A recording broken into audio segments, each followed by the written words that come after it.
Noodles খেয়ে খেয়ে bore হয়ে গেছো? তাহলে আজ দেখো নুডলস খাওয়ার একদম নতুন একটা ট্রিক। বানানো খুবই সহজ, খেতেও অসম্ভব মজার। অবশ্যই একবার ট্রাই করে দেখো।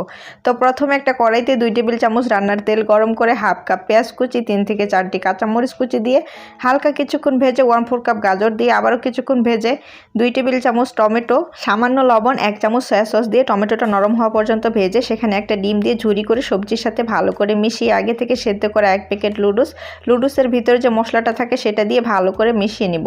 1 চামচ টমেটো সস, স্বাদ মতো ধনেপাতা কুচি দিয়ে ভালো করে মিশিয়ে নামিয়ে ঠান্ডা করে নিতে হবে। একটা ডিম আর অল্প পরিমাণে লবণ দিয়ে খুব ভালো করে মিক্স করে একটা সাইডে সরিয়ে রাখবো।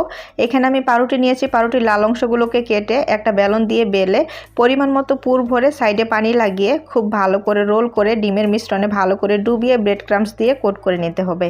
আগে থেকে কড়াইতে তেল গরম করে সেখানে নাস্তাগুলোকে দিয়ে হালকা আছে যতক্ষণ না দুই পাশে লালচে কালার হয় ততক্ষণ ভেজে নিয়েছি। আর এই যে দেখুন সুপার টেস্টি একটি লুডুস দিয়ে নাস্তা তৈরি হয়ে গেছে। অবশ্যই ট্রাই করে দেখবেন।